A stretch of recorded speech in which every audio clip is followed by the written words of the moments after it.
Hoy es 24 de marzo, aproximadamente las 5 de la tarde, en el país donde actualmente resido, y a leer los titulares de los periódicos de diferentes partes del mundo, he llegado al convencimiento que, a pesar de estar en la tercera década del siglo XXI, el ser humano eh, aún enfrenta tres grandes enemigos: la ignorancia, el miedo y el fanatismo. Posiblemente enemigo pandémico de la humanidad.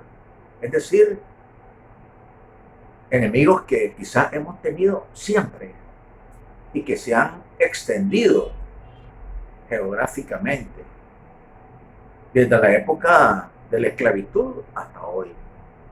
Es decir, desde la división del hombre en segmentos, en clases, desde la división en naciones, de las categorías de superpotencia, de países poderosos, de países del tercer mundo, del norte y del sur, como usted le quiera llamar, de los ricos y de los pobres.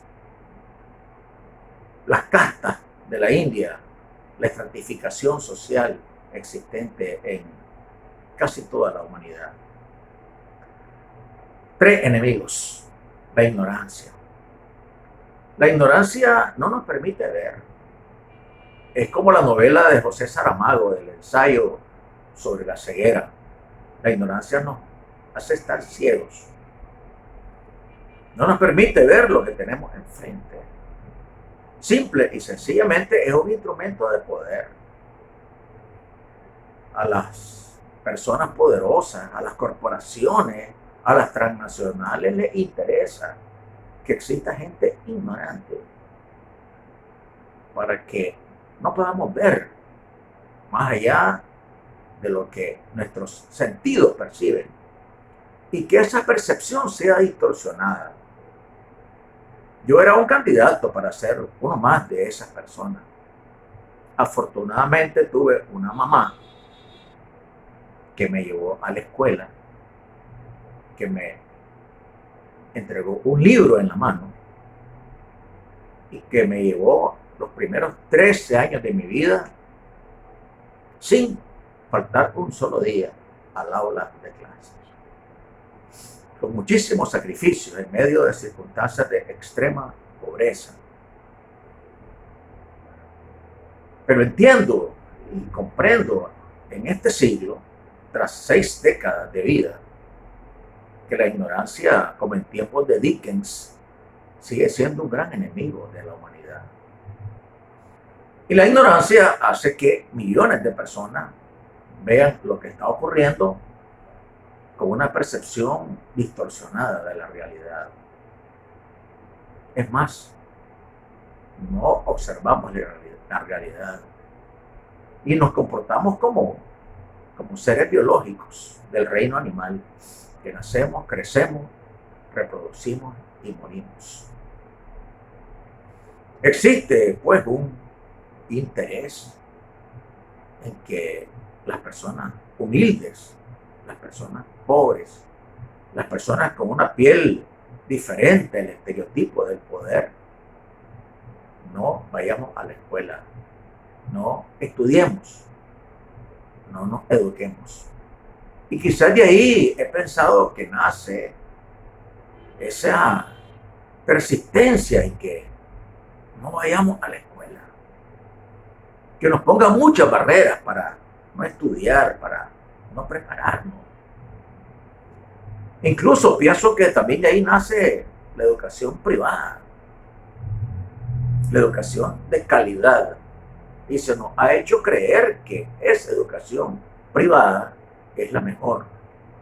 Y a eso usted no tiene derecho porque es una persona pobre. Usted está condenado a ser alguien más. La ignorancia. Examine lo que está ocurriendo. Esté usted donde esté viviendo y haga un análisis personal de la realidad. y construya dos estratos de ciudadanos. Las personas que, por alguna razón, hemos tenido el privilegio de tener educación superior, y las personas que siguen ahí sumidas en la ignorancia. Y observe el comportamiento. Y ojalá esta pandemia nos deje como lección de vida la necesidad de emprender una profunda revolución educativa que transforme nuestros modelos mentales, nuestros aprendizajes, nuestra manera de percibir el mundo.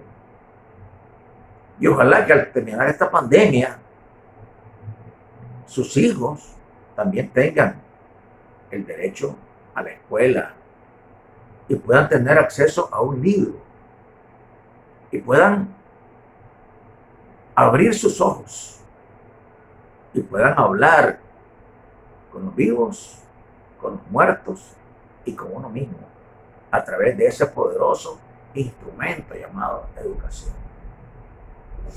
El segundo gran enemigo del ser humano en estos tiempos del COVID-19 es el miedo.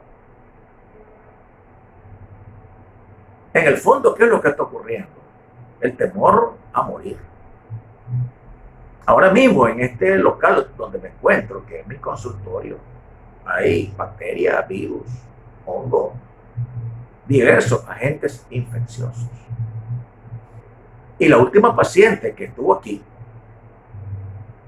venía con una botella de alcohol gel que casi se lo termina, limpiando la superficie, lavándose las manos, manteniendo la mayor distancia posible conmigo,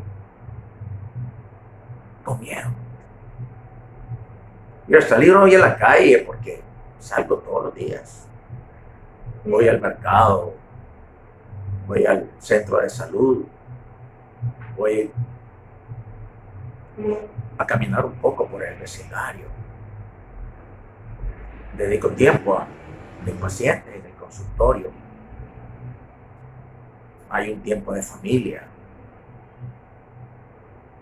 y también un tiempo para estar conmigo mismo, a poder grabar estos programas, que algún día alguna persona verá como una memoria histórica de la pandemia del 2020, del COVID-19. Y en el fondo lo que muchas personas sienten es el miedo a morir. Porque alguien creó el mito de que el ser humano es inmortal y que esta vida física no terminará jamás.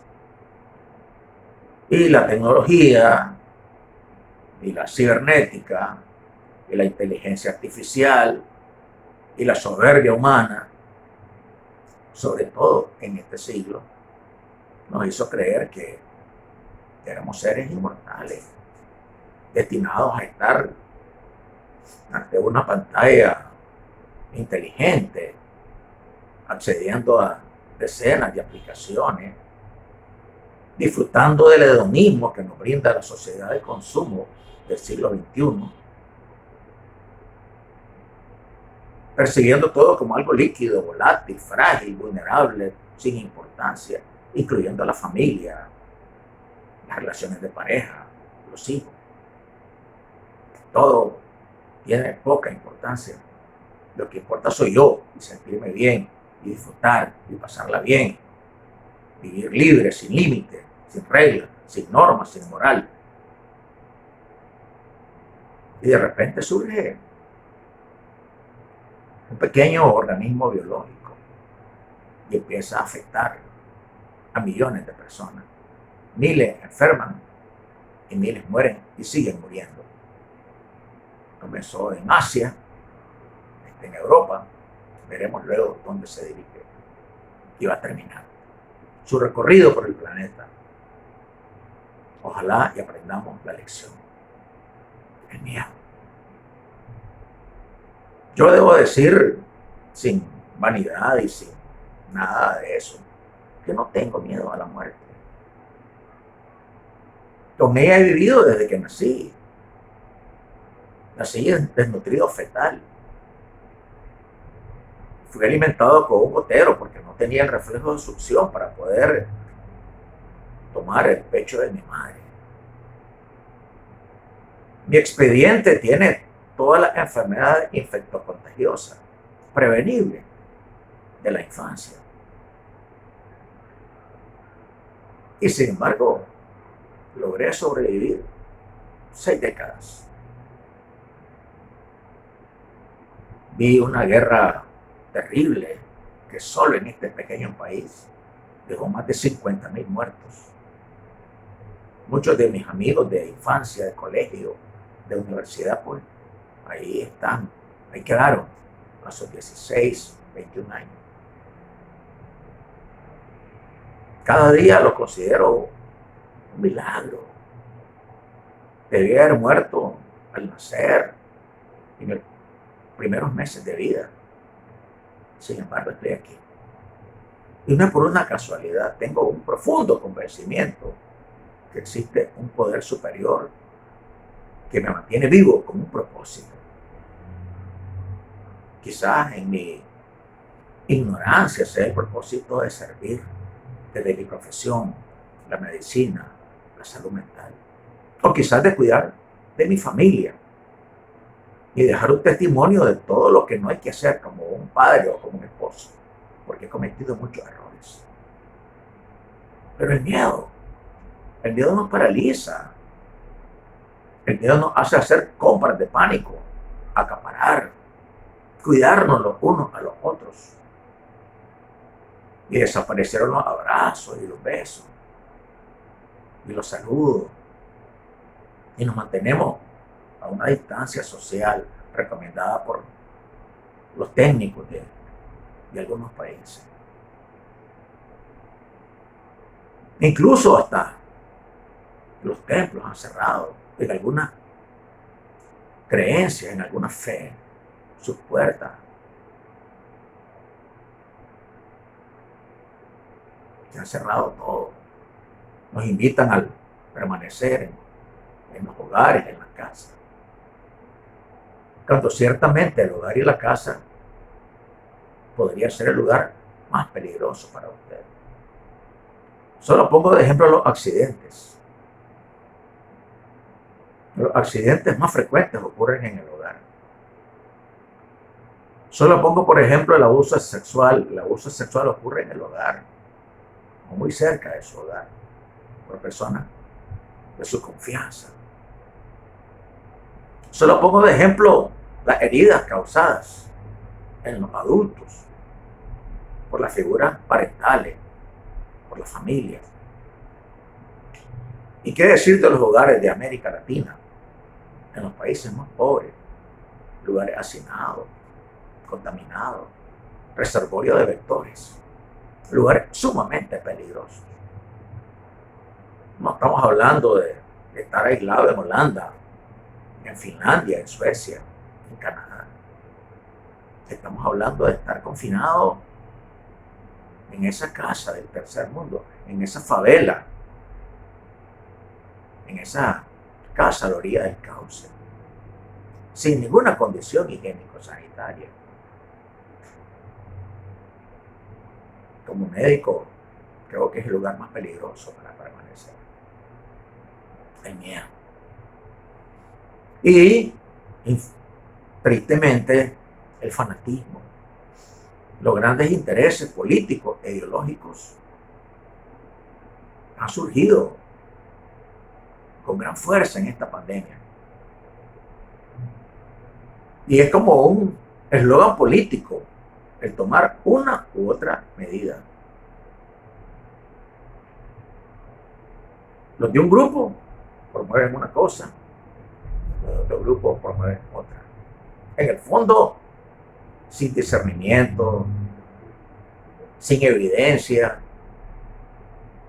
sin un análisis de lo que está ocurriendo, simplemente siguiendo las consignas de los líderes de turno, de los mandos partidistas existentes en la sociedad. Un presidente de un país cercano cerró frontera,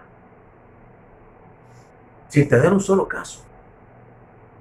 Paralizó la vida económica de un país. Incrementó el gasto público y la deuda pública en cientos de millones de dólares en días. Siguiendo posiblemente alguna instrucción política particular, la ideología. ¿Desde cuándo la ideología nos ha dicho que no nos lavemos o nos lavemos las manos? ¿Desde cuándo la ideología nos ha dicho que si alguien tose o estornuda puede transmitir un síndrome respiratorio? ¿Se requiere acaso una bandera política para cuidar de la salud? Pues parece que sí. Parece quien está interesado en que usted y yo tengamos más vida, y hay quienes están interesados en que usted y yo tengamos más cercana el día de nuestra muerte. Si uno observe toda la infraestructura privada alrededor de la salud, todo el negocio multimillonario de las transnacionales, de la red de hospitales y seguros privados en el mundo, algunos de ellos incapaces de poder enfrentar esta pandemia porque no están diseñados para eso.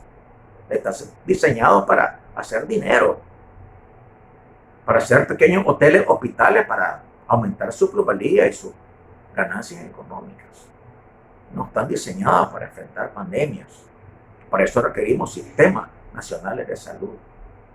Y ojalá después de esta pandemia un gran tema de los políticos y los especialistas sea la revisión de sus sistemas de salud, porque esta pandemia va a terminar, pero vendrá otra, con otras características, de otras dimensiones.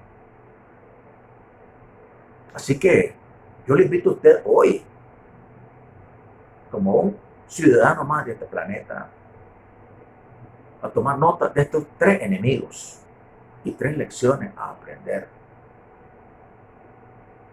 Unirnos todos para que la ignorancia descienda en el mundo, en el país, en su familia, en su vida. Unirnos todos para que el miedo no nos paralice, para que ese flujo irracional nos paralice, para que el cortisol no nos inmovilice, para que la serotonina no se deprima, para que no tengamos pánico, ansiedad, miedo,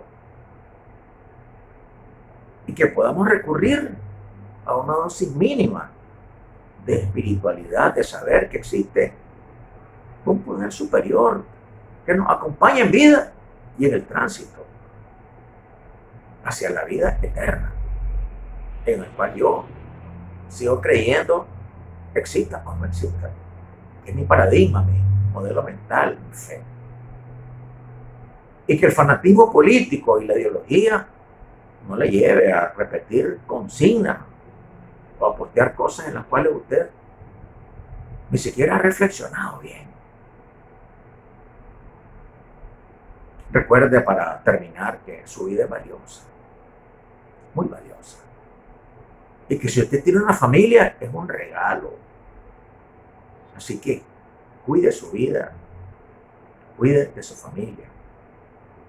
Que ni la ignorancia, ni el miedo, ni el fanatismo sean los que guíen su proceder, su actuar día a día.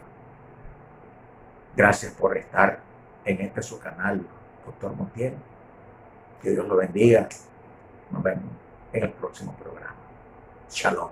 Hasta pronto.